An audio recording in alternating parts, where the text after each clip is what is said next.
Thanks for your patience while we sorted out some HDMI issues. Many of you know, but perhaps not everyone, that every year at the Knowlton School we host the Herbert Baumer Memorial Seminar. And during this seminar, our MArch students in the final year of their graduate studies get the opportunity to learn directly from some of the most interesting architects practicing today. Over the course of the seminar, our students examine the works and ideas of the invited architects in depth. And the semester culminates in today and tomorrow an intensive two-day dialogue with the Baumer practitioners. Over the last 25 years, the program has brought to Knowlton architects like Zaha Hadid, Rem Koolhaas, Tom Main, Stan Allen, and Tatiana Bilbao. And this year, we're very honored to welcome Momoyo Kaijima and Yoshiharu Tsukamoto, who, along with Yoichi Tamai, lead the Tokyo-based practice Atelier Bow Wow. Now, normally when you introduce a speaker, you would go through a list of their accomplishments to suggest why an audience might want to pay attention to what they have to say. And for Atelier Bow Wow, those accomplishments would have much in common with the long list of Baumer practitioners that I just named. Founded in 1992, Atelier Bow Wow has designed an impressive array of built projects around the world, ranging from single-family homes in Tokyo to large public institutions. Their work has been exhibited in important venues, including the Museum of Modern Art in New York, the Carnegie Museum of Art, the V&A in London, and the Japanese Pavilion in Shanghai. And in 2018, Momoyo curated the Japanese Pavilion at the 16th International Architecture Biennale. Together, they've taught and lectured at institutions like the Harvard GSD, the Royal Danish Academy of Fine Arts, Columbia University, and many others. And finally, like many of our previous Baumer practitioners, Momoyo and Yoshiharu are both important educators in the field. Momoyo is currently a professor and head of the Institute of Design and Architecture at the ETH in Zurich, and Yoshiharu serves as a professor at the Institute of Science in Tokyo, formerly the Tokyo Institute of Technology.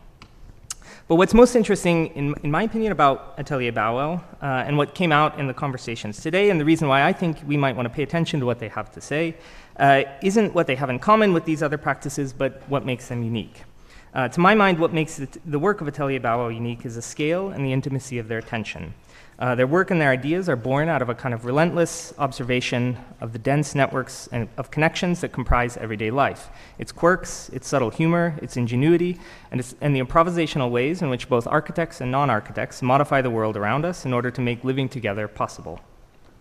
From their earliest studies of what they call Tokyo's pet architecture to their post-2011 work in the rural community of Tohoku, Atelier Bow Wow has cultivated an approach that is simultaneously acutely local and globally resonant. They call this approach behaviorology, an architecture grounded in the dynamic network of relationships between people, buildings, and environments. This notion serves as a foundation for Atelier Bow Wow's practice, their teaching, and their research activities, which have culminated in publications including Pet Architecture Guidebook, Made in Tokyo, and multiple volumes of their Graphic Anatomy series, books that can be found on the desks of both students and practitioners around the world, including many upstairs. In this sense, Atelier Bow Wow models for us a very different idea of what a global architecture practice might be, not one that spreads outward in search of monumental projects everywhere, but one that looks very deeply into the specificity of each place in which they find themselves. Their work reminds us that architecture's reach is measured not only in distance and scale, but also in the depth of our attention. So please join me in welcoming Momoyo Kaijima and Yoshiharu Tsukamoto. Thank you.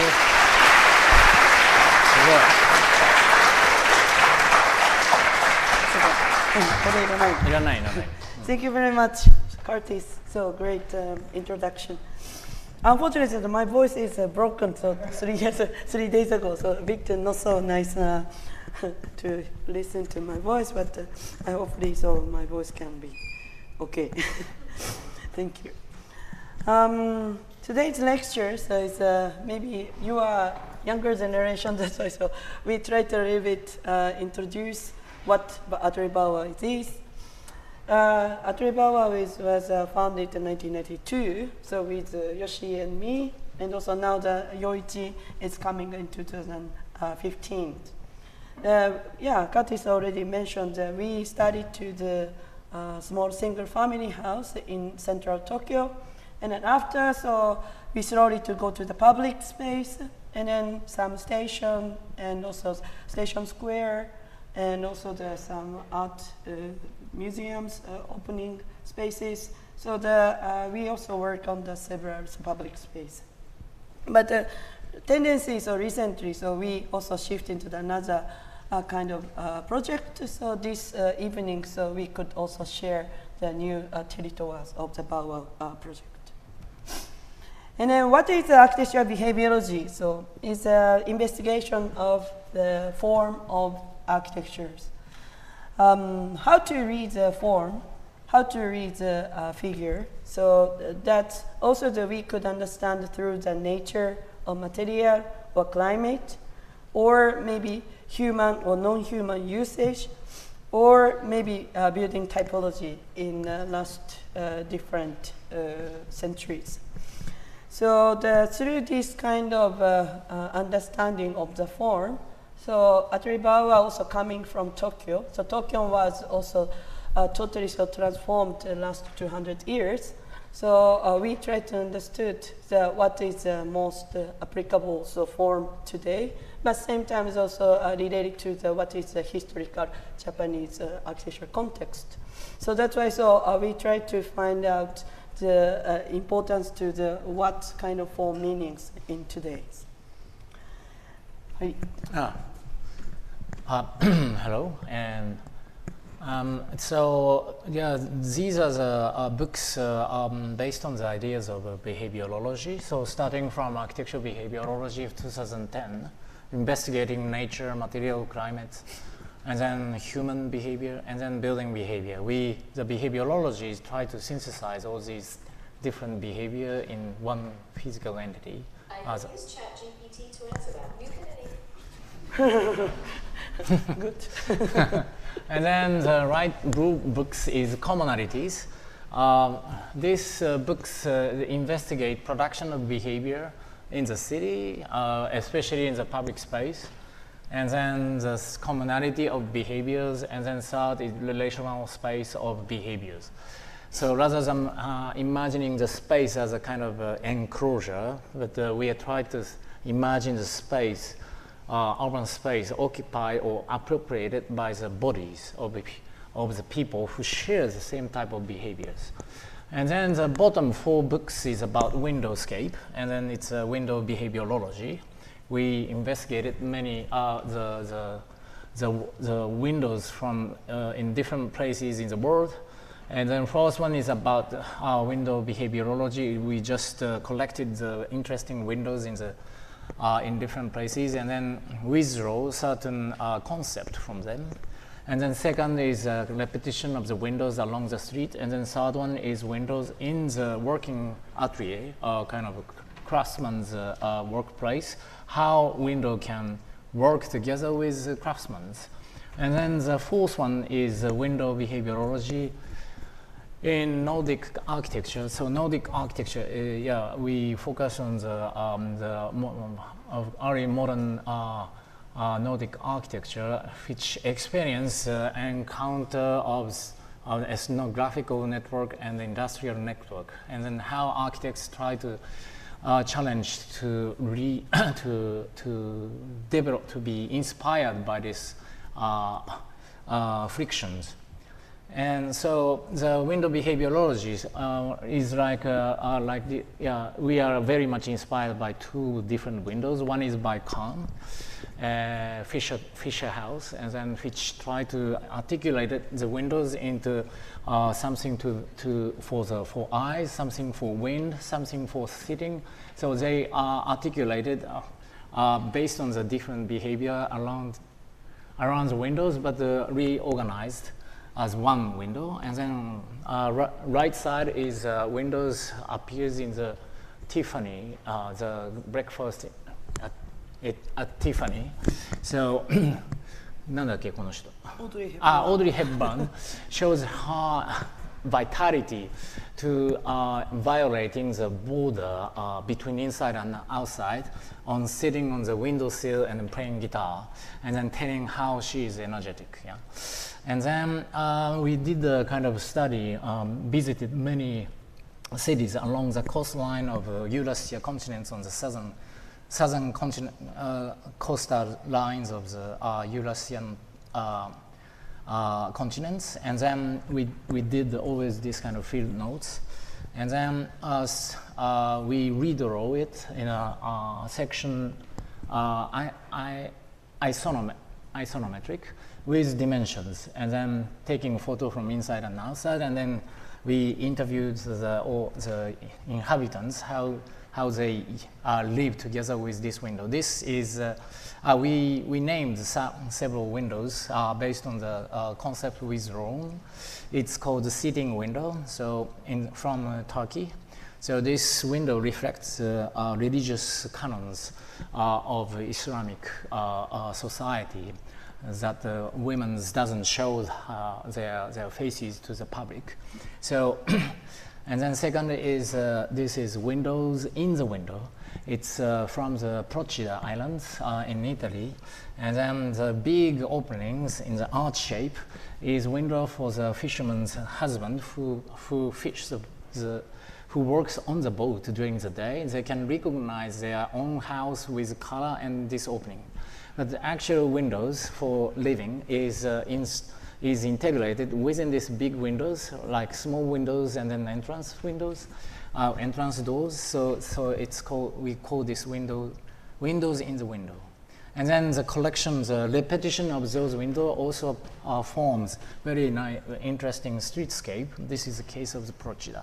And then this,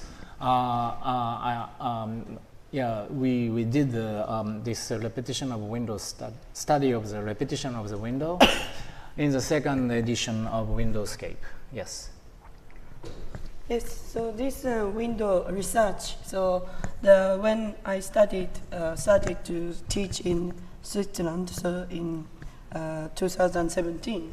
So I had also 6 years project for making the Swiss window journey, architecture field notes. So Switzerland is a very interesting country, so very small, compact, but it has an Alps center, and the Alps that creates a very strong climate, so very dry and very cold and very hot. So very different climate issue influenced the form of the window. And then, so this study also related to the regional relations. So, of course, Switzerland has a French and German speaking and Italian speaking, and then the Alpine side is Romanish, so very different four languages coming together. And then, same times also the secondary, so most industrial revolution occurred in the Alpine region. So that's why water creates a lot of new energy resources to make industrialization of the whole production in the Switzerland. So that reflects also the change of the form of the window. So that's why the book focusing on the 70 different windows to categorize 10 different chapters, and then understanding how the window affect in the architecture. And then this is the first window. It's called the Soul window. So Switzerland originally is a log house, and then they already they started to think about a small hole for very important for if somebody dies, and the old souls goes out through this small hole. So this is the meaning of the birth of the window in Switzerland. So it's written in the many articles, and we found out and we illustrated on these pages. And then also another one is a more agriculture window. So it's normally window is just one part, but in this case, they live in with animal together because of the very limited area in the steep sloping side and the long winter. So that's why many animals are living in down, and the people live up, and then hay of the straw is put on the roof. So that's why window is also the part of the element to introduce the climate, and to entire building it becomes vertical windows. And also watchmaking is very important. Originally manufactured in the farmer's house. One window becomes deep, and then making the assembly of the many parts of the watch to become the watch. And also, but after that, La Chaux found where Le Corbusier came from. So it's also the particular urban planning after the burning of the city area to make a long sunny face building to have a large opening for getting the light as much as possible to make a production. And then also this influence of what the Le Corbusier had is also the reflect of the one apartment in Genève. He also integrated many zig of the watchmaking to opening a system of the facade. And then also the many industrialization and also tourism coming to the Switzerland. It has also nice, interesting window for the traveling tools. And also the generator of the water turbine is also a mimic of the classical temples. And then sanatorium. So during the urbanism study in the city center in Europe, that many people had a disease of the lung, and then so they also come to here to the treatment, the special treatment with the fresh alpine air, and then that creates an interesting balcony, so sanatorium style of the building, and then it also becomes the hotel, grand hotel typology. And then, so these kind of studies, so I did in so one part of the architecture design things, but also in Switzerland, I tried to also discover the public space in the forest. So last year, so we working on the forest nearby the campus with a biologist. Biologists run the one interesting project, the Valdez Labo. It means in English the forest laboratory. So for open up the pedagogical aspect in a normal public in Zurich. And then so after the visiting with the biologist, the student make a drawing, how the water is something like that, and in this space in the forest, what kind of meaning in the water. So this was drawn by the student. So, and then after, so they make furniture, so interventions in the place. And then also during the process, we visit the site, and also we exchange the carpenters and how to make and the statics and so on. So, and then this is 12 different intervention in the forest. It was opened during the summer, and then to many public can visit and testing there.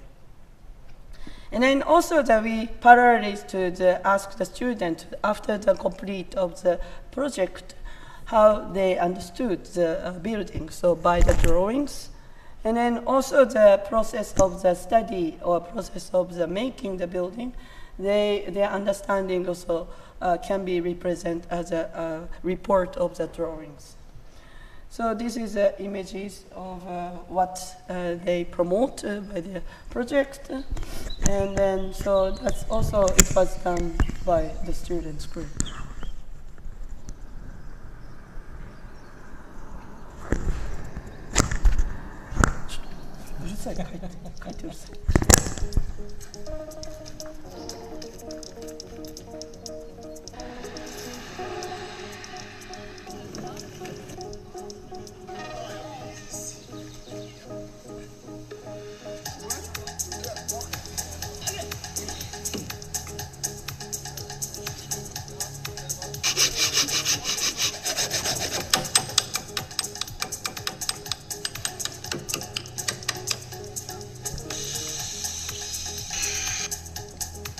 So we select this project, design studio, so we select 12 sites, and the students can decide which intervention can be happened.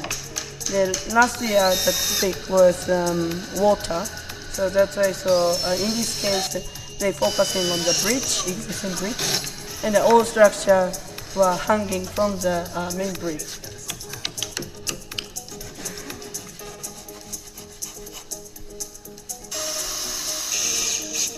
And we are a bit worried about the exclude the existing building, but it's also okay. So,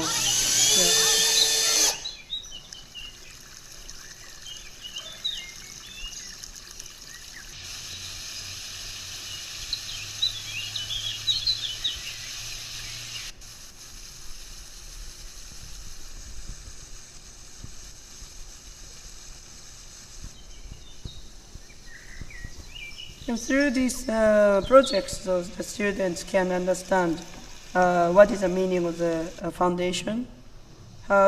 Because biology is very, very sensitive of the destroy the soil, so we can only put something 6 centimeters below, so 2 inches, so very, very shallow. So that's why, so generally, so the statics should be some stable as some components.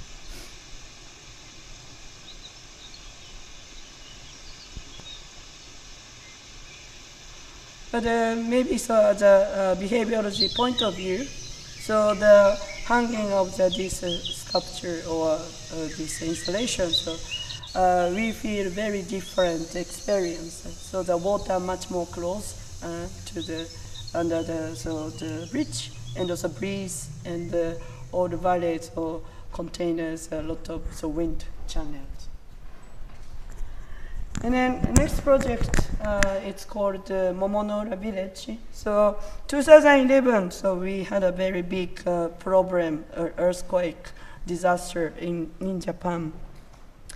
And then so we had a very big difficulties, but same time also, we had a discussion of what kind of things we can do as an architect.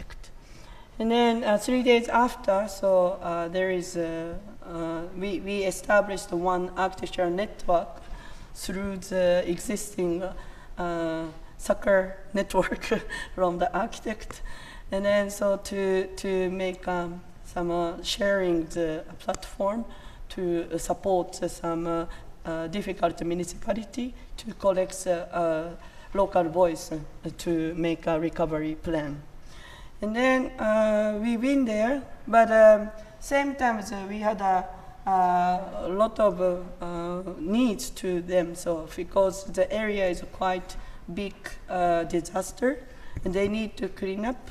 But same time we found a lot of beautiful forest behind the disaster. So we also started to think why we can make something recovery project by this result or resources from the area. And then we propose a core house project to pre-design to making the small cottages to extend into the large size according to their income or living condition or economical condition. So to propose the process recovery for the fishermen. And then we made also a pamphlet and also a small booklet to share this idea with the fishermen and the local people. And then finally, so we got a lot of donation for making the first prototype in the temple who lost the main hall in the area. And then so this small shed is also well received for the local community to gathering and have a tea and exchange their conditions. But same time, so we had a very big difficulties also. So because of the recovery process defined by the main government, and then they wanted to finish everything, so the 5 years first the target. And then they tried to fast as much as possible. But same time also the north part of Japan had a lack of the laborers and the lack of the building materials, because they have not so much big urban condition in this area last maybe 40 years. So that's why, so if everybody wants to make some new housing, but in fact there is no labor and there is no material. So that's why so many house maker or some big city makers coming to this area and to support the building, but same time they forgotten the learning from the local architectural language. So that's why so we had some difficult problems found through this experience. They have a very nice timber behind the mountain, their living areas, but they could not get the timber from back mountain to make a house because of the new industry afterwards. And then so this new industry or expertization is create a very big barrier between the resources and people. So that is the most difficult part of the recovery. And then we wanted to solve, but the reality is quite hard to solve quickly because this is a more structural problem of our building society. But we never give up, so I continue to listen to the fisherman's voice and then try to what they want to do first. First is they want to start to make a fisherman's school, so because it was drawn in the last drawings, it's coming from after the interview from the local people to make one images. And these images include fisherman's school in the future for newcomers or future their industry. And then we could not make a building, but we start to make a program to just only the 3 days program, so some like a event program, so to learn the local fishery, and then so bring the also the people from outside to understand how they live and how do fishing. And then also this case is the textbook, so is also we try to draw because the normal fisherman's school, fisherman's successor is coming from their own family, so that's why so they don't need to teach officially, so just they listen from the father or grandfather's talk or behavior. So, but this newcomer, if somebody expected coming into the fisherman society, so we need to make some gate opening. So that's the textbooks is a part of this kind of entrance. And after this school, we repeated maybe 14 times. But in middle, so we also started to think about the exchange place between the newcomer and also local people to learn together and also accommodate together. So this idea is made also these drawings. And then we got the fund through these drawings, and then we started to make this project. And firstly, so we thinned the tree because some of the part of the beach is covered by the many cedar trees. It was planted in the 1960s by the fisherman's family. And then so we asked them to get this land, very good price, and then to found the buildings. And then cutting the tree, and then after we asked the local sawmill to slice the feed to some cottages.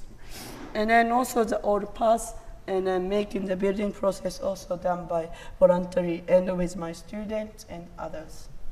And this is a building, it's called the Momonora Village. Main house designed by Atelier Bow Wow, 2 cottages designed by other young architect. And then so it's still running. And then now the new 2 cottages will be built in this year by other architects group. And this section is also very important for us. In the site, it's originally used as the vegetable garden for fisherman's family. So, and they create a terraced land by the on-site stone to make a stone masonry wall. So that is also the part of the heritage of their culture. And we try to keep this the terraced land as much as possible, putting the small building in between. So that's why we also maintain this terraced land, but same time also their living style as much as possible. Right. And then with this, the Archi-Aid activity finished in 2016 because we decided it would be just very intensive work for 5 years. And then 2016, we encountered another farming village, and which is much closer to Tokyo. The Oshika Peninsula, where we worked for recovery process, it took 4 hours to reach there. But here, it's in Chiba, Boso Peninsula in Chiba Prefecture, it takes 1.5 hour drive. And then it's a very beautiful farming landscape with a terraced rice paddy. So the one reflecting on the flat surface on the ground is water, waiting for the rice planting happens in the late April. And then at first, in 2016, we were asked by Muji to work together to make this Tanada office. It's a pavilion to demonstrate new way of working, staying in the farming village and then working through the internet. But the very busy moment of rice planting, etc., they can help, the staff of Muji can help farmers. And then, so it was 2016 before COVID-19. And then at that moment, in Japanese, people didn't really believe that the remote working works. But now people understand that this is really possible way to work, stay in the outside of the city. And then on the right side, this is a series of rice terrace. And then this is the venue where the Tanada owners system is actually bringing people from the city to work together and then share all the crops after the harvest. And then the left side, he is Yoshiki Hayashi, who migrated in this village 26 years ago, and then became a farmer. But he's a kind of poet and an artist from his nature.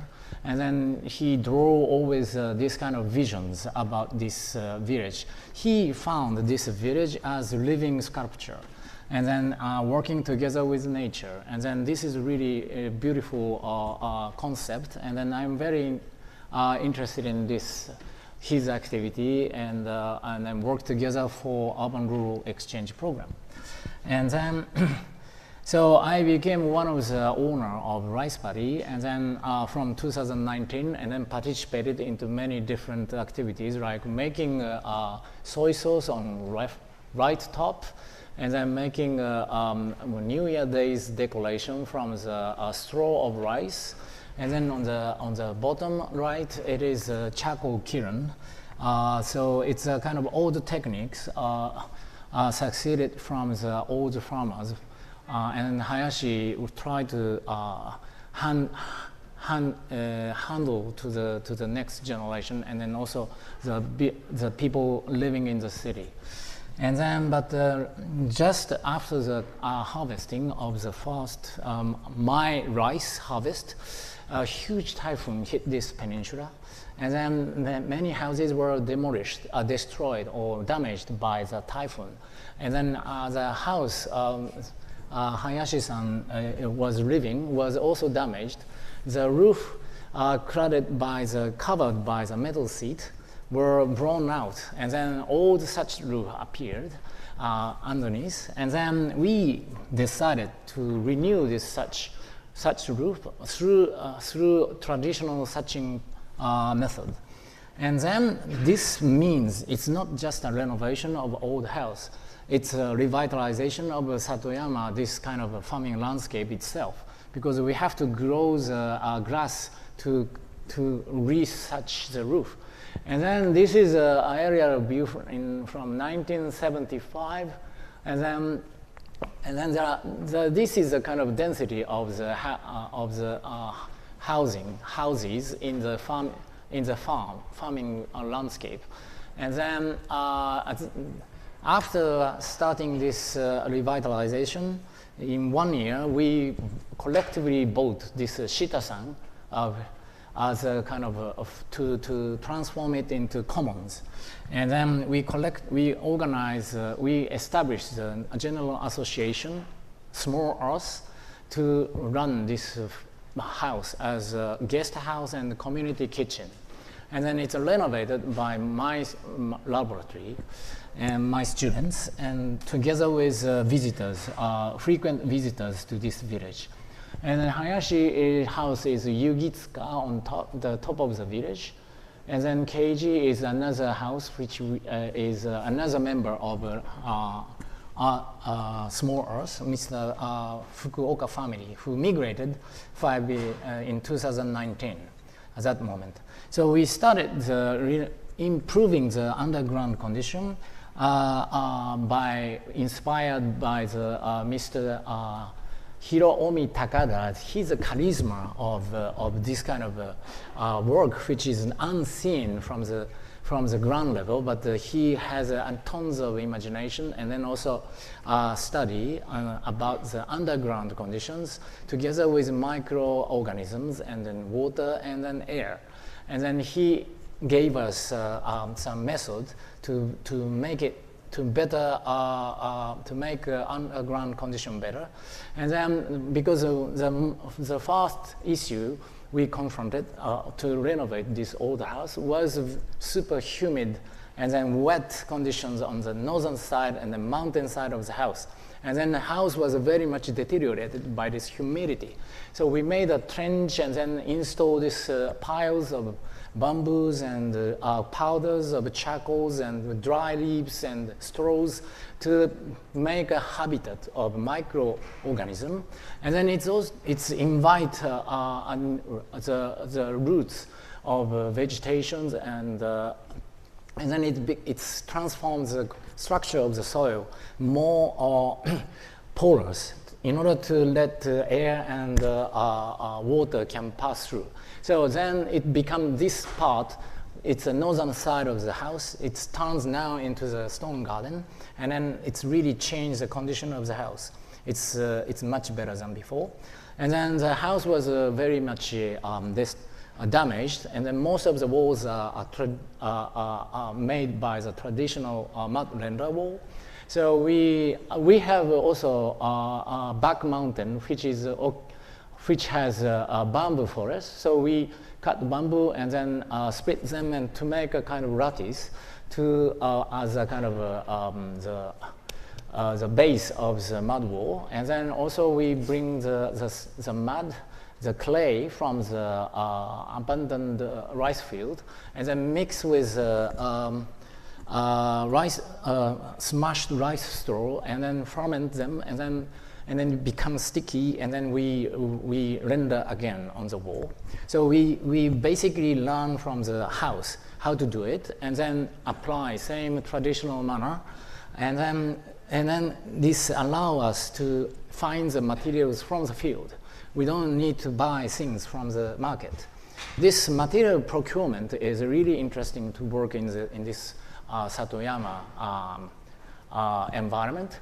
And then this is another super material which is made from the rice husk, charred rice husk.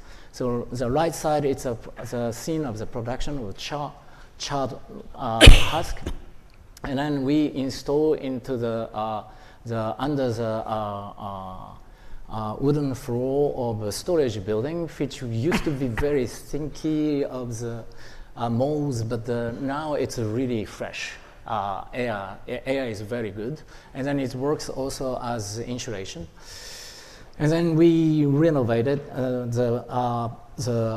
each rooms little by little. This is a bathroom area, and then kitchen, and then we try to do a construction without waste. So we demolish the bad part of the old building and then utilize them for the new parts. And then this is a community kitchen nowadays, and many people gather to enjoy having meals. And then of course it's in the farming village. We work also for farming. We have 7 rice pad, and then produce rice for ourselves. Here, the farming is not for sale; it's for share. And then, the bamboo shoot, we have to dig. We have to take it in April. Otherwise, the mountain will be fully occupied by the bamboo. It's very invasive. And then in May, we have to work with for plum. And then in September, we have to work with chestnut. And then, so every season brings a certain gift. And then if we ignore them, the landscape will become a bit deteriorated. If we really accept it and then enjoy it, and then the landscape become very vivid. So this is really interesting relationship between human utilization of and then natural regeneration ability. So during the winter time, so after cropping the rice, we have to repair the dike made of mud on utilizing the also local materials like cedar trees from the forest. And then through this kind of our work, my laboratory, my students visit this village twice a month. So, and then spend the whole weekend, and then to work together with Hayashi-san. And then little by little, the village became very kind of activated, fresh. And then our tool shed become very, how to say, very good place to be. Yeah, you can see many tools for construction, for farming, and then we always ask students to use it and then maintain it and then bring it back at the same place, because it's not only for you, it's for the people who come from outside and then join our work. So it must be very well exhibited and then well maintained. And then it's really give my students quite good lessons of how to construct the process. And then on the right side, I drew this quadrant made by the two different axes. So in this kind of farming village, we use tools from morning to evening with different target for working together with different target. But in the city, we get service. So I realized that service and tool can be a kind of opposed. It can create a kind of a contrast as axis of value. And then there is a facility and field. We have a field.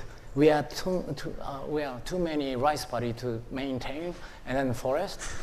And then it's produced our activities, our behaviors in the field.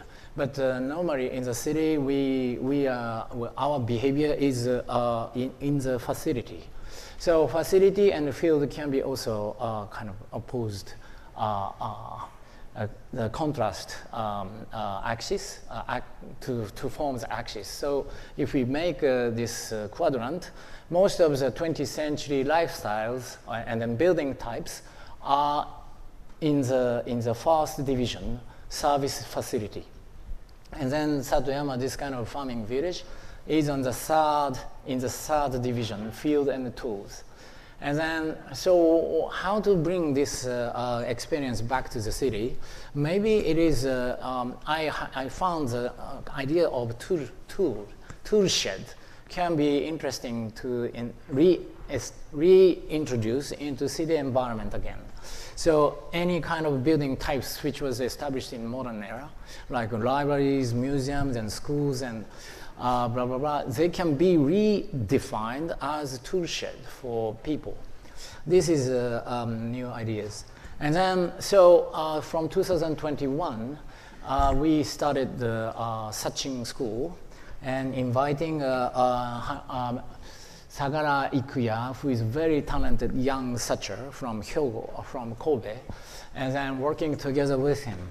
And then he's very much interested in this kind of a mutual aid type of construction, which is the original way of Sachin. But nowadays, such roof is rediscovered as very nice cultural heritage. So most of his work is renewing the such roof for cultural heritage with public money. And then he is asked to make perfect roof, and but he always feels that this is not the nature of such roof, because such roof has been produced, has been worked by the villagers through the mutual aid construction, and then mutual aid manner, and then this is and then the construction is really silent and then very calm and very soft, and then you basically knotting is the main work without any electric saws and drills, so very few noise. And then in this village, there is 25 households. And then in the past, until 1980s, every year they renew one such roof. It means if you want to renew your such roof, you have to work for 24 years for others. This is a way to make it happen. And then, so. And then, in order to produce grass, which is in this is mountain area, so it's miscanthus grass. And then we tried to make a new such field, but it's not easy. But we found another grass which can be utilized for suching, which is reed, and then which prefer the wet conditions. So abundant rice fields are naturally turned into reed fields. So now we start managing this, maintaining this place, this farm for such field. And then through this kind of experience, we also find the necessity to make a kind of individual room in this farming village, because the Shita-san, this is collectively owned the commons, which also have a guest room, has only big tatami room, and then many people use that house, but some people want private space. So and then we decided to make a series of tiny houses, and then always together with the local materials from the field. So left bottom is a new way of insulation produced, made of rice husk together with the slaked lime to prevent the insect to come. So, and then this is a first tiny house built just next to the summer orange tree. And so its roof is accessible and then covered by the glass. So you can see the Pacific Ocean from this from the roof. And then this is a tiny house, like 9 square meter, but actually it's built within the circulation of the water. So evaporation of the water from the ocean hit to the mountain, and then fall as rain, and then rainwater was absorbed into the ground, and then it's sucked up by the tree, and then it becomes fruits, and then you eat, and then excrete, and then go to the river, and then go to the ocean again, and then evaporate again. So it's a big cycle of water. So this is the interior space, which is done by all the construction and then design was done by my students. And then the windows are salvaged window from the old house, which are damaged by typhoon, and then demolished after that. So, and then through this kind of work in the field, we also draw these kind of collective drawings based on our experience. So this is many tools and behavior produced by working with tools in the field are well illustrated in this drawing. Okay. いいんでしょう、ついていい？うん。あ。お、これ？次いけない。And then and then from 2024, we started the maintenance of the forest also, and because the forest was also damaged by typhoon in 2019, and so you see many cedar trees were broken by the strong wind. And then we start to clean these fallen logs. And then we invited the family of Takada-san, who is working for the underground conditions. And then his apprentice came to teach us how to work in the forest maintenance. And then we make steps and the routes to walk in the forest. So the goal is to make a forest more friendly for the public to come and then enjoy. It's called closed nature forest. It's not for forest industry. It's for leisure, basically. So this is one of the scenes of Satoyama School of Design. I call 3 younger professor architects who is teaching different schools and then bring students and then work together with this village. And then every year we have three times gathering and then work together. And this year, 2024, we concentrate on working in the forest. So this is how we make steps by introducing a kind of piles and charcoal powder and then dry leaves again. And then we make kind of roots by making a bridge sometimes. And then through this maintenance of the forest, we got so many logs. And then it's nice to have another tiny house in the forest to visit forest frequently. And then we decided to use it as to make a log cabin with a fire pit inside. So so it's the building like this. So my students learn how to use a chainsaw and then scriber. Scriber is a special tools to copy the shape of the trunk, the log of the lower layer on the upper layer, and then they cut the log to fit them. So this is a construction without any bolts and nails and so screws. It's just stacking and then stabilized by the gravity and friction. So we have a hose on top, and then roof is covered by the moss, and then you go inside. You have this fire pit, and then in the night you can really enjoy, and then chatting, and then sometimes we can cook with this fire, and then this is a section perspective again. So through this experience in the field, the Satoyama, I learned that I realized that most of the design industry today is pushed into one very limited area, because our construction is called mutual aid, and then we built for our community, so shared, not for the someone owned.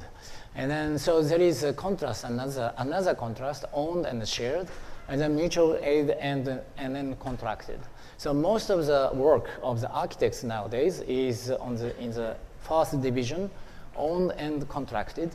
We Bow Wow actually work on this division also, but what we are doing in this Satoyama farming village is this third division, and then this is very interesting to see how architectural practice or design practice can be diverse beside the industrial domain, and then. Yes, yes. Oh, again? Knows it? Okay. And then so from now on, Momoyo is going to explain some works of Bow Wow, which is basically in the first division, but trying to bring some essence or aspect into this from the third or second division. Oh. Yes. So the first project is the Koisurabutta Laboratory, so plus 1K project. So this project is a starting point for us to understand the welfare organization, welfare problem in our society. Especially, so they focus, this Koisurabutta Laboratory was established one idea, so because of this organization, former the chairman ran the pork meat factory or farming. So that's why they wanted to make some new brand for selling the local product. But same time, so it might be so good workspace for many different kind of people, include disabilities.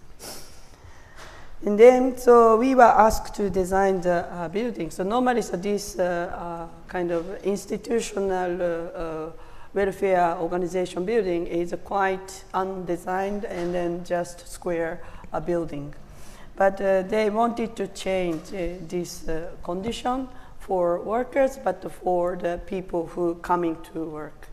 So that's why we try to make 4 different pyramid roof to create a restaurant, and also underneath there is one factory, so a processing factory, the pork meat. And then, so this workspace had a lot of window, so because some people who had a disability, so also they also need to be present their work situation as much as possible to be transparency. And then also they enjoy to work, to show up.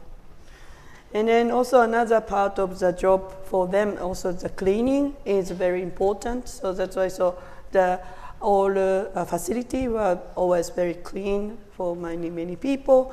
But also some hosting for the guests to lead in the table and to get a meal. So for example, this one left guy who had some disability to contact communications, but first his job is opening the door to say hello, to welcome. So, but after that few years, so he got another job to distribute the food and get the orders. So I think maybe many of the disabilities, so that also creates some boundary or barrier by people who could not had an opportunity to meet some others. So the room is quite open, and then have a nice pitched roof, and then has a nice landscape towards the forest. And then outside there is one grass field. It's also part of the landscape for the water collection, these areas, but we can use some stage and also playground. And then, but same time, so next to this square, so there is a very big forest, and the dark forest belongs to the farmers. Unfortunately, originally, this forest was used for some facility for the put into the leaves to ferment it to the next stage, to the put in the fermentation of the leaves to become the farming land to cultivate better soils. But nowadays, smell and things, sometimes people don't like it. So that's why this forest becomes less used. And also the fire log for the forest also unused in these days by the new resources of the oil or some gas. So that's why unmaintained forest is also there, but this owner of the organization started to think about maybe this maintenance of the forest can be also the new job center for everybody. So to introduce some chopping machine, instead of the oaks. And then this is a diagram, so how the 1K created. So Koisurabutta Laboratory is a restaurant and also the organization office originally. But next there, so like a new office space for the wood job centers. And then it can be also bring the many workers who could not get a job in the urban context, and then they can come to work here. And then, so we also try to find out the flow chart of how the forests are thinning and to get the firewood to the end. And then many of the part of the job can be shareable for everybody, not the expert. So that's why, so this variety of the job from the top, origin to the end, that's also good for this kind of job center. People can choose many different kind of job to relate to their character of the problems. And then section of this building is a very simple, large roof and 3 different heights. In between there is a small window. And then so main column is a log from the forest. And then top roof part is kind of arches to thinning the light wood to the truss frames. Cedar tree. Cedar tree. Yeah. And then so also this project the same as Yoshi did. So the forest maintenance is coming to the part of the log for the main structure and also some timber. And then also this log cutting is also asked to the local forester and also the working with a local carpenter who had the skill of the special Japanese traditional joint.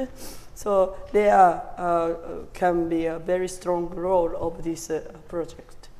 So that's why so the opening of this festival of the first frame of the wood frame, so that also the many people gather and celebrate so as a result.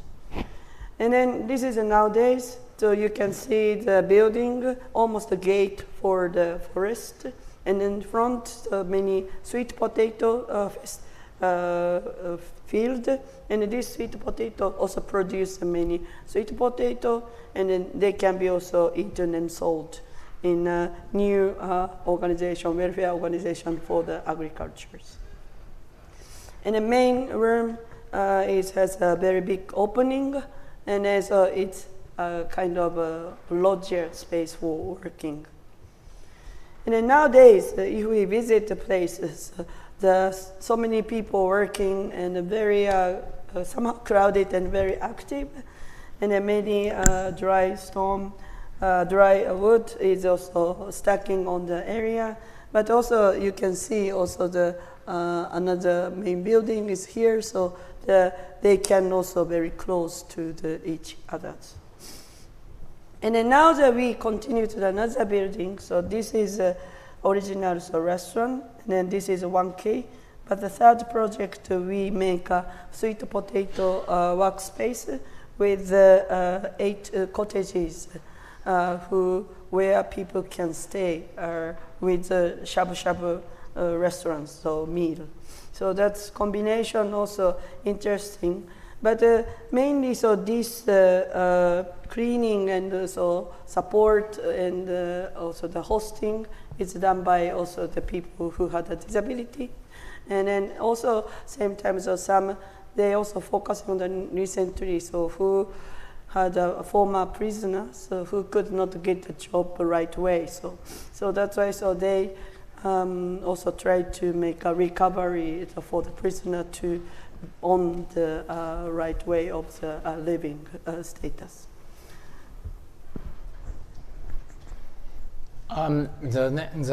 We have 2 more projects, is okay? So next project is Birds Theater Annex. And then Birds Theater located in Tottori Prefecture. It's a northern Japan seaside and a very tiny village. But the director Makoto Nakashima is a very, very renowned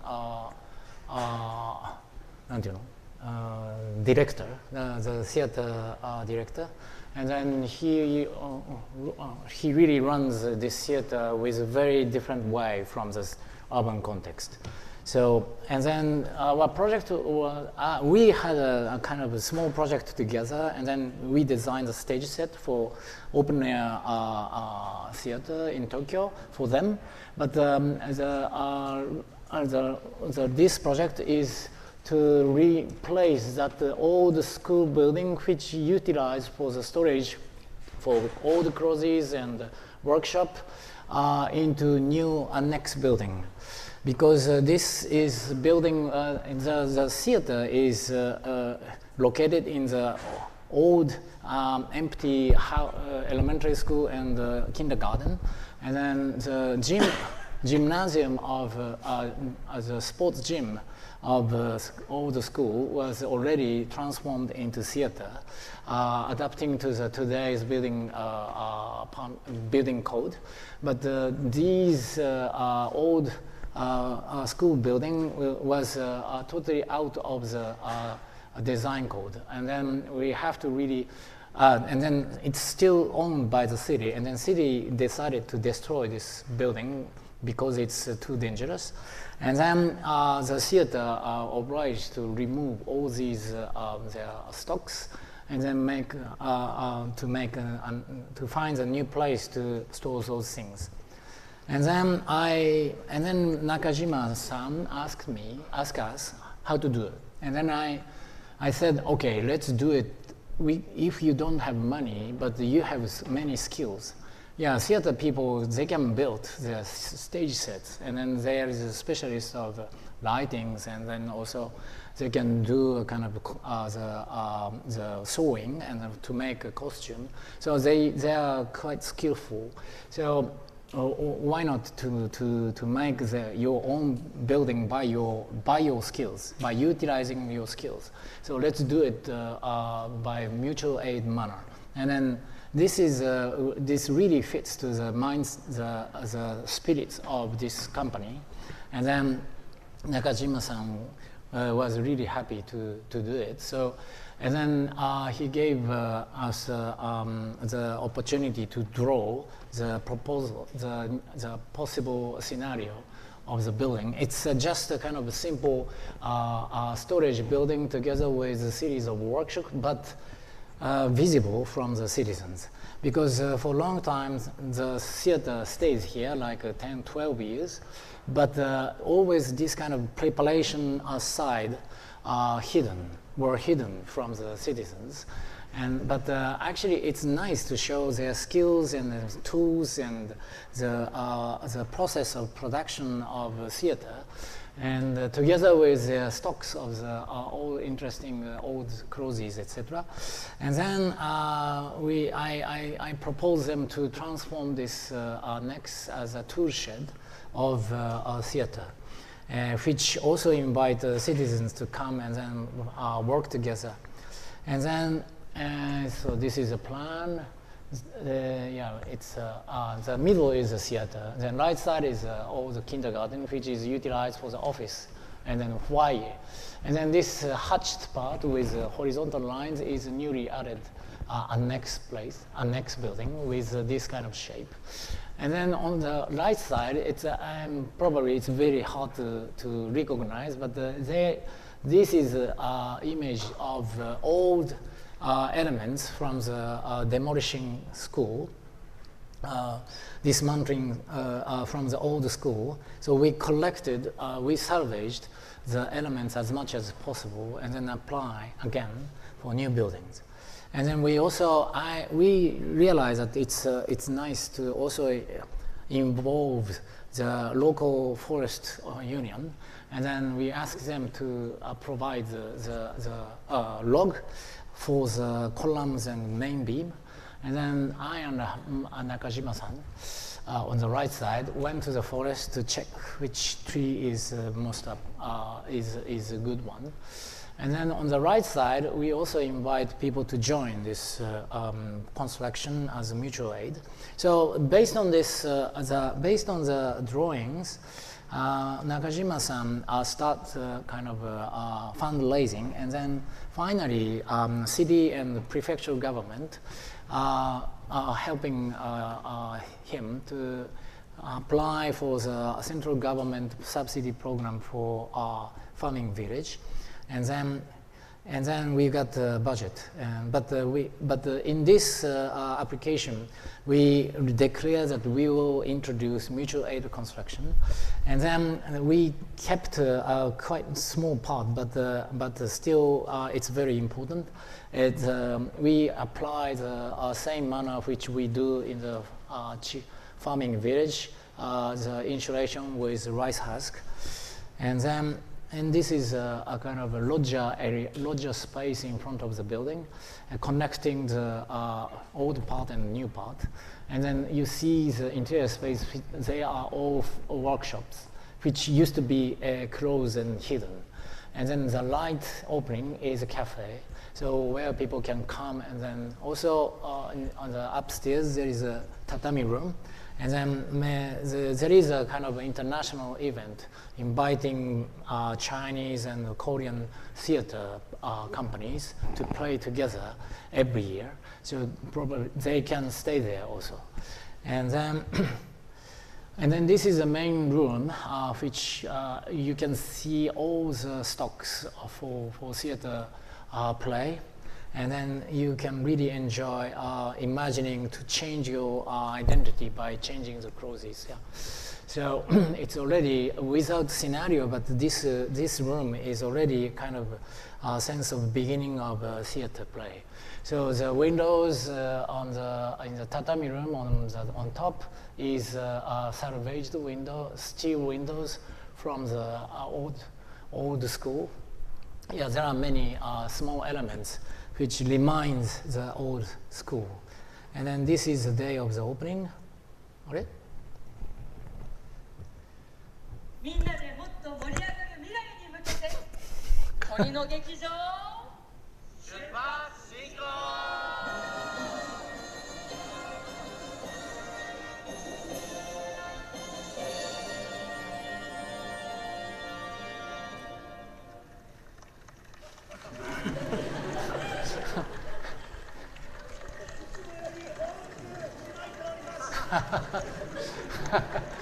So they are all actors, yeah. So they also participate into construction. Yeah.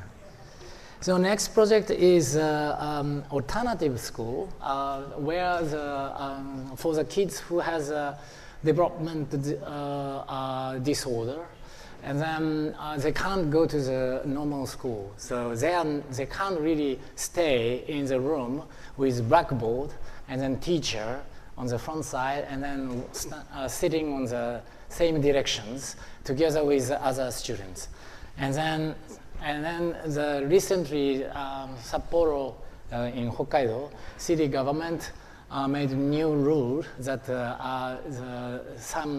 if in certain school, the alternative school, if students go to the alternative school, the days are count as a kind of a normal for the days to be in the public school. So with this new rule, the Muginoko Kai, which is a very interesting social welfare NGO, who specialize on taking care of kids with development disorder. And then this is Satoko Kitagawa-san is a chair of this organization. And then please read it. Yes, this is her philosophy. Yeah, and then, so it's very interesting because all these red and then green dots are owned by this social welfare NGO. And then red one is for the kids, and then green one is for adults, and then also adults, for adults. So their philosophy is try to take care of that kind of kids from very young, before entering as a kindergarten, till to become adult. And then after 18 years old, they try to hire them to let them participate into the society. And then, so I met Kitagawa-san in the jury the competition selecting the future social welfare buildings organized by Nippon Zaidan.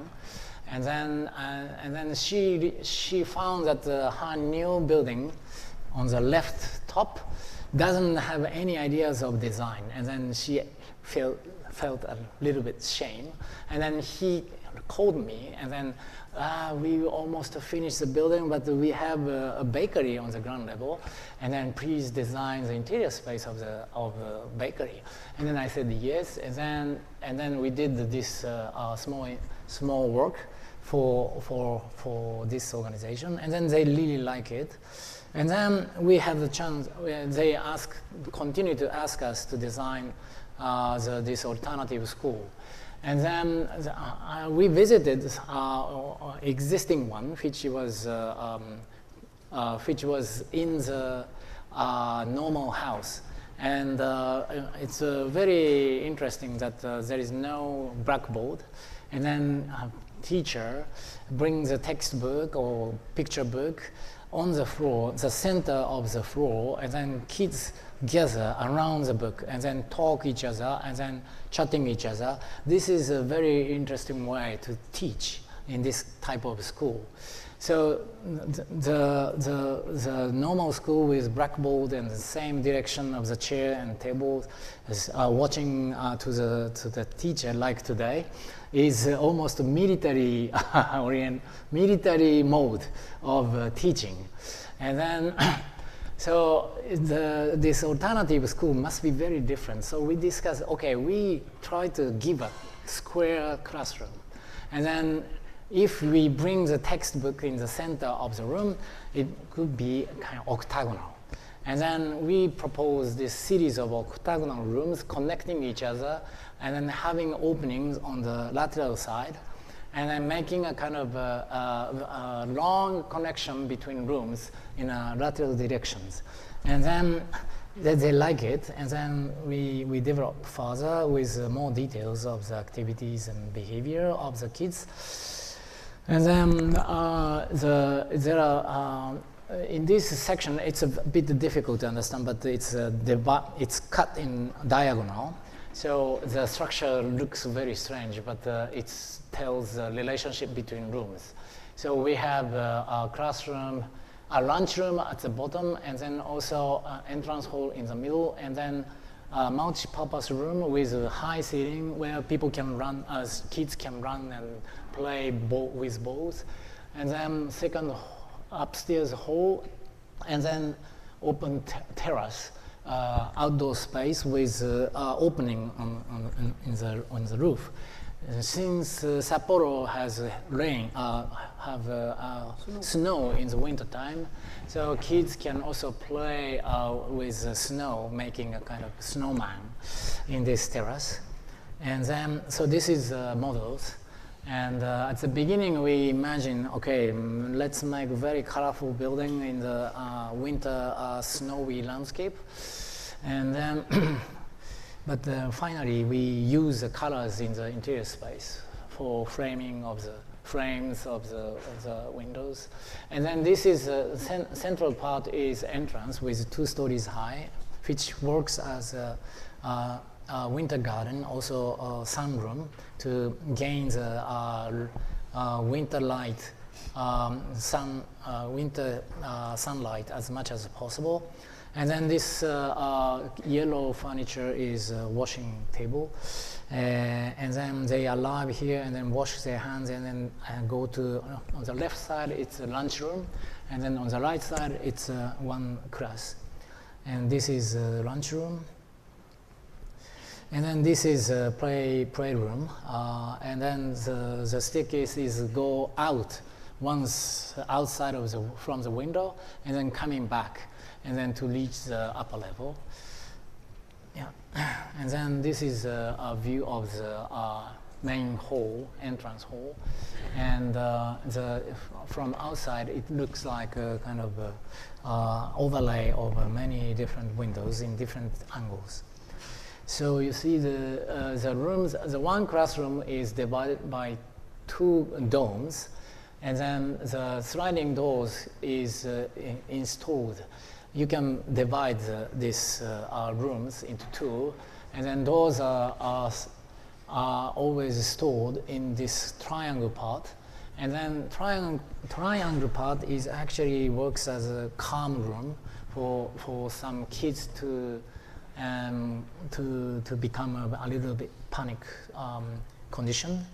And then the right side is terrace. Yes, this is opening ceremony with band on the upper level, the catwalk, and then people gather a sing song all together.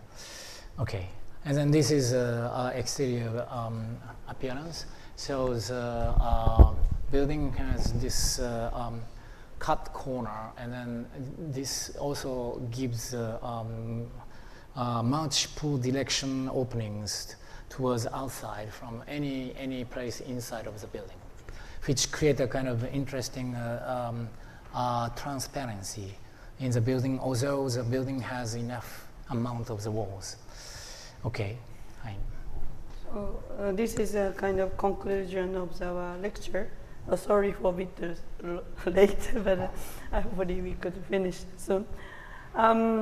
This image is a section of the Earth. So I tried to draw during the COVID from 19th century, but maybe it's before. So like Earth is more dominant by the placement. So the people don't move not so much, and the more place is important. But the 20th century, so slowly industrialization started, and then we tried to exchange and moving around and to get it a lot of mineral from the earth and to go to the sky, so space. So by the 21st century, so information world, the expectation, also the economically or like digital information world, also expectation to the much larger scale of the resources from the real earth, no? 3 times, something like that. That's also a big conflict today, so how we can share the limited earth resources nowadays in the future.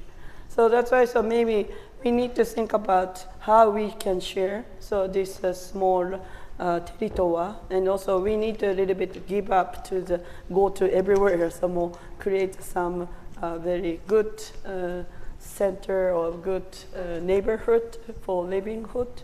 So that is maybe also in the future what we architects try to solve. And then also the another issue is nature. So like 20th century, so the nature, we produced from the nature resources to some things. And then we couldn't back to the nature again.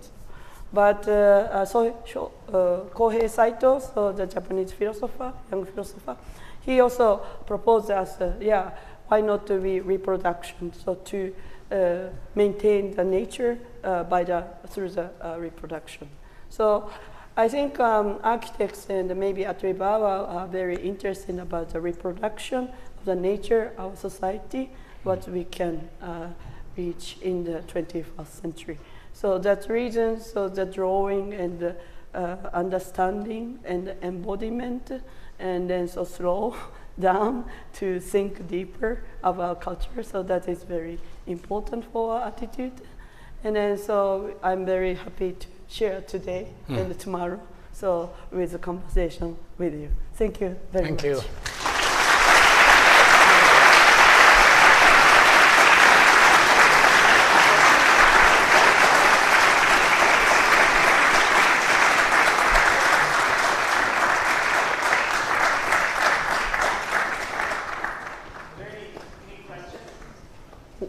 Oh, yeah. nice. 2人も Yes. Thank you.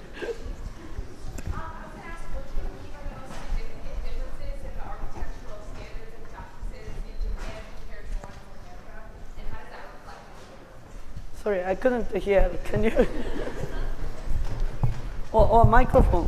I can give you my microphone. Hey, microphone. Sorry, a bit loud. So.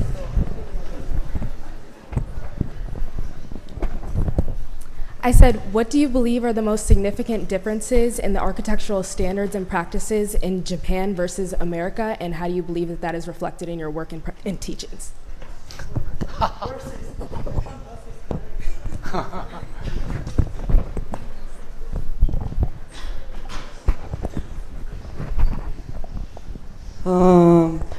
Ohio is a lot of car, I think. No?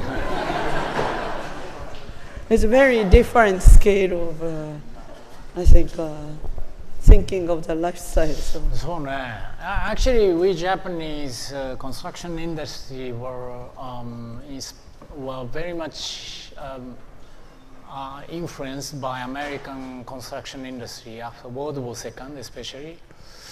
And then, so how do we, I think this, first of all, I think the notion of nature is, the attitude towards nature is I think it's quite different.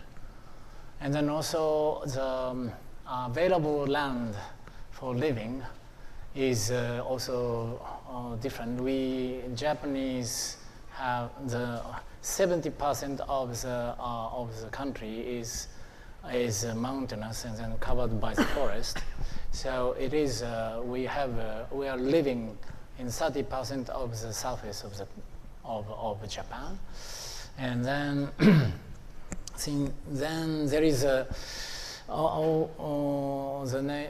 we Japanese had a kind of quite we have lived for a long time at the edgy condition between the civilization and the nature, and then so this emerging area is a kind of threshold between human territory and the natural territory. Is quite developed, I think it's probably we have a lot of sensibility to deal with these edges. But now these edges is also under the risk of disappearing, and then because of the depopulation in the farming village, and then we are working now. And then animal is invading into the territory of human beings, and then so every day we have the news that the bear appears in the city and then attack people, and then this becomes a kind of daily news, and especially in the northern Japan. And then in the village we are working, wild boar is always passing across the human routes, which is north-south paved route. They have their own route, perpendicular crossing from forest to forest. And then they often damage the rice field. And then they also eat rice. So we lost 1/3 of the crops this season by the invasion of animals. Yeah, so this boundary sensibility is maybe Japanese developed quite well, and then it even the people's mindset or people's sensibility, even in the people living in the city, still have something there. Yeah. Maybe. Especially the history, so like we Japan, so we had a local, like a building construction history, so and then type and also the regional or religional both, no, like a Shinto or so this kind of special idea on the site. So. And then, but I was also traveling. I didn't visit around Ohio, so that's why I could not talk about that. But last 2 years ago, I taught Yale, and then I traveled the East Coast around. And the East Coast in America has many migration, my first migration, so culture, so like I said, okay, England style, French style, Netherlands style, so very early, so European migration effect, also in the patchwork of the area. And then, so it has also, maybe East Coast has a more strong, like a historical perspective from in the maybe America part. But of course, like after that, of course, the developing country, and then more many different history or style or things that like America has more somehow so more open to the new technology and building style. So that I think quite one of the strong part of this new curiosity. So but maybe also the for example, like I now living in also Europe, and then Europe, especially Central Europe, it's very dense. Then if I'm coming to here, so like wow, so many spaces. So that's why. So of course, Japan is also a very small country. So, but also from the Europe. So also the America is quite a big resources and big culture. So that's a big material and a lot of land. So very different. So that's why. So I'm wondering, so like, yeah, how to do it, how to America to create a locality and things. So that's also very, for me, so curious to understand. Thank you. So yes, so he has a. No, okay. Thank you. First of all, the brief you gave was amazing. The fact that you're so famous, the brief that you gave was amazing. Just for the fact that you're so accomplished in your profession that you now really focus on giving back to the community, and you develop your own building style, such as with the insulation for the walls.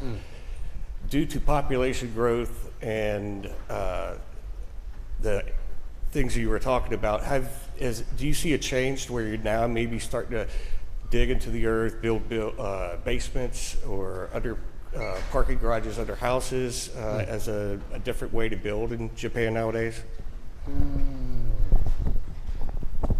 Different way? No. I think 20th century is still going on in the most part of Japan, and then we don't see so much big difference. And then the construction industry is really how to say, swallowed in the coupling regime between space and economy, and then that kind. This is really, it's accelerated by the pressure of financial aspects and then I think it's very, in that sense, I'm a bit pessimistic in the overall Japan direction now, orientation. But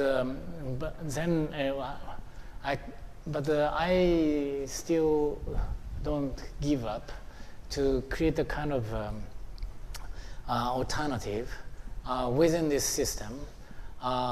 Which can be new directions of architecture and then lifestyle or ecology of livelihood of 21st century. And actually, for example, tourism is also must be revised or reframed nowadays, because many places are now suffering with over-tourism issue, and but I think it is because all the touristic destination, try to give services as a kind of commodity, and then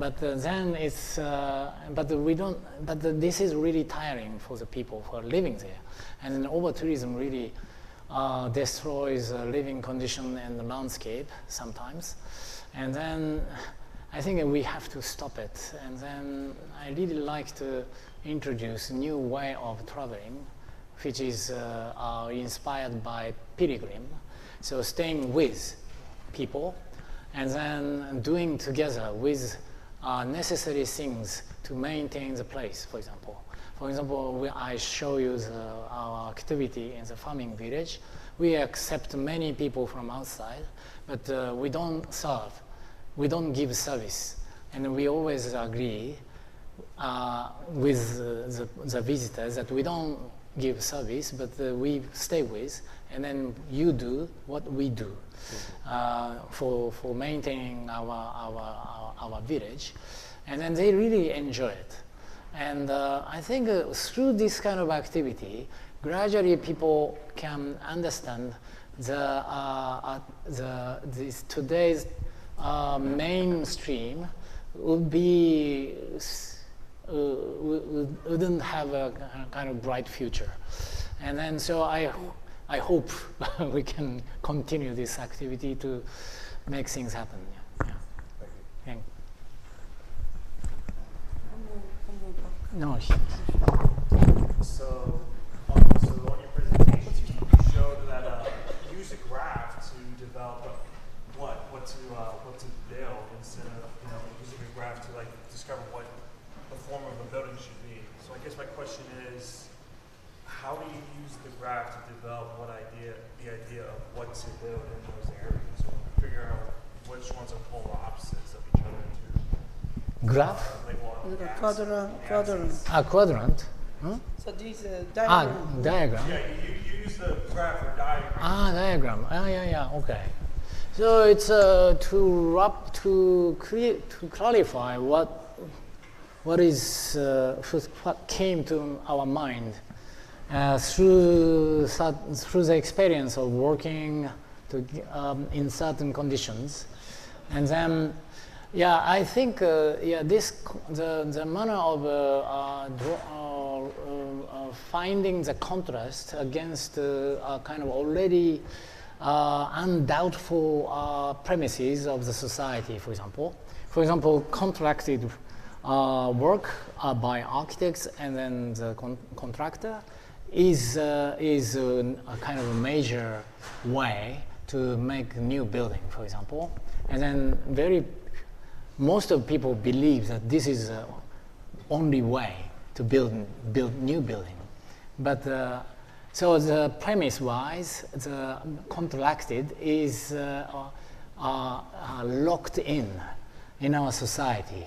But it was a kind of consequence of the history of 20th century to try to utilize construction as part of the industry or economical activities. Before the Industrial Revolution, I think construction was not part of the industry. It was part of the life, part of the culture.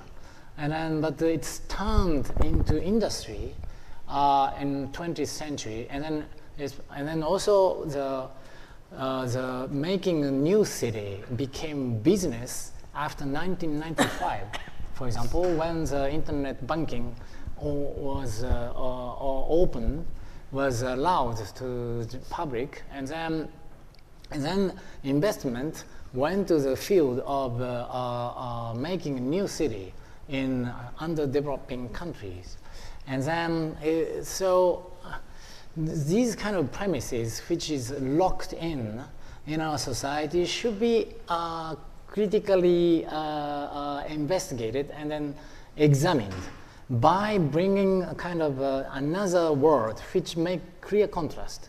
So mutual aid can make a clear contrast against contracted, and then owned is okay. Shared can make a clear contrast against owned, and then tools can make a clear contrast against service. And then facility, the field can make clear contrast against facility, for example. So I set up many series of contrasts, like network of things can create a contrast against space, I didn't talk so much about this today, but basically we are trying to criticize a concept space nowadays from the new perspective based on the network of things. And then, for example, over tourism can be can be contrasted together with pilgrim, for example. So by bringing new keywords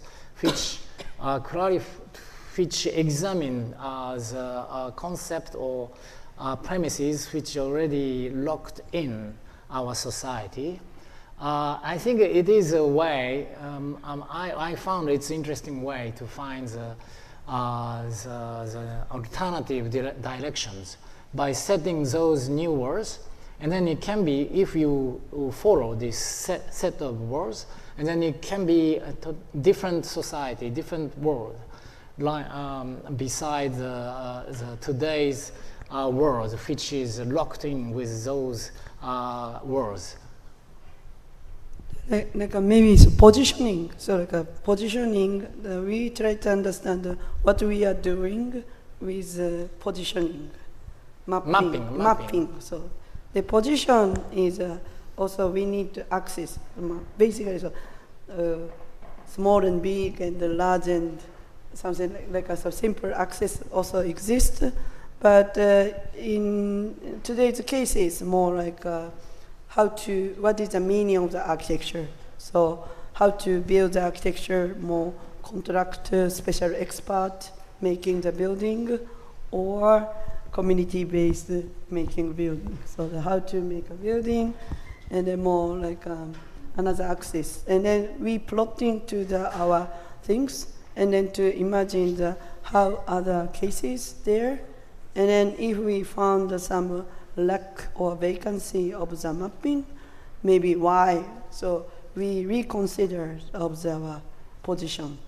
So that's always very helpful, maybe very constructive, maybe thinking. So yeah, but I was inspired by Rosalind Krauss diagrams about contemporary sculpture. Yeah, and then it's more complex with also diagonal axis overlaid on the perpendicular axis.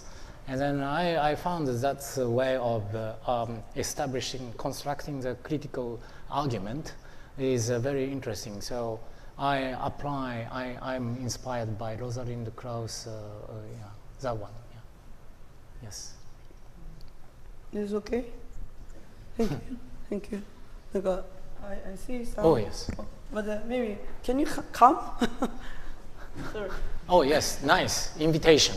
Sorry, it's a bit, my foot is a bit tired. So thank you. So, sorry, I don't know how to hold everything. Okay. So your drawings show like small yet very human moments and like experiences, and I was just wondering, because earlier you mentioned that they were based on both behavior and like your personal experiences, like traveling around sites and stuff. And so how do you decide which experiences are worth drawing in your drawings? Specifically the really small moments. Yeah. Now, of course, some of the drawings we discuss with many people, and to create a large drawing, like a graphic anatomy, not personal drawings. It's done by many people together. No? So that's why, so like in these cases, we have to discuss okay, which experience or which knowledge or which kind of process should be drawn in the drawings. But me personally, for example, like a fisherman village drawing, so what I firstly done is more like a more kind of memo. So because I walk around with a fisherman to see all things, very like a topographical experience. And then why not it's drawn in the paper just after because writing the text is a bit complicated. And then so that's why so like a more root of where we are, and based on the topographical so context, and that would be maybe more easy to for all people. So because other people can identify. So, oh, this is my place where I was living, or this is a place. So I think mapping is more. Or maybe a bit similar. So mapping is also open platforms for bring the many opinions to this. But the first illustration is coming from my understanding to share my experience. Good, Okay. thank you. Who else? Please come. Did you say maybe one more? One more, okay. We're going since 9 Who will come? Okay. So, in you guys' drawings, you got a lot of different kinds of drawings, right? Plan sections, perspectives, to really hone in on what is the architecture doing, but also what the people in the architecture are doing. It's very intriguing, and I like the aesthetic, I like the design, I like what you guys are doing in your drawing. I was wondering if you had any precedents, what precedents, if any, have inspired you to do the drawings that you do to represent your architecture?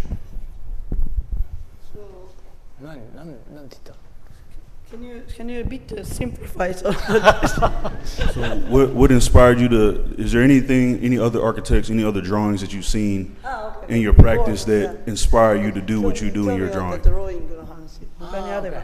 Yes. Like maybe in the seminar, so we already explained about when we studied the 1980s, 80. I'm a bit late 80s. He's the middle of the 80s, but.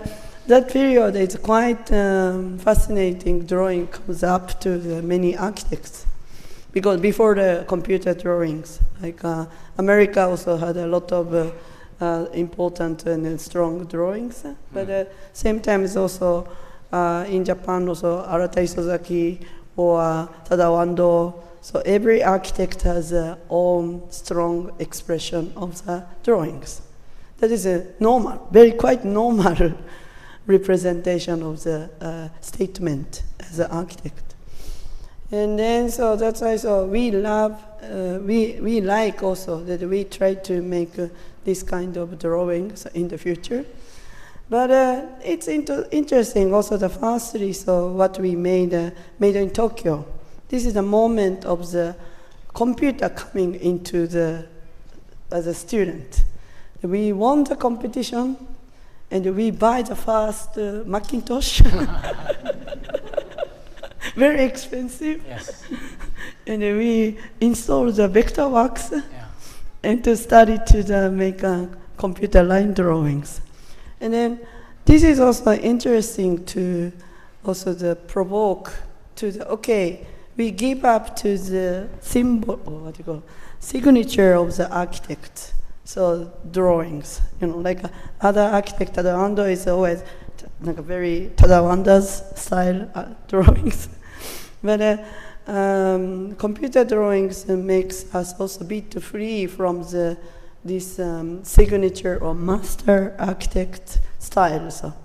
And then it becomes more neutral and a very just result we could explain. So that's why the first moment line drawing made in Tokyo is also we are very glad to architecture without architects. So that's a project, no? So that's why neutral line it also helps to explain this result our research. So, but of course now the 2000, but now next to 2000 and more recently, so like everybody uses a computer, and it becomes a bit too much. We are a bit exhausted. So that's why we changed another way of doing, and more like a detailing graphic anatomy, or maybe it's recently after the 2011. So we also feel when we had a very big attack of the tsunami and earthquake and many disasters happen. So like computer drawing line, it's quite too cold for people to propose something full of the house. So that's why we started to propose by hand to more bring our energy to express some more emotion, and then to also make warmth or to our interest, their interest, or maybe also after the travels with a fisherman, and how I understood. This is also the present for them. So how I understood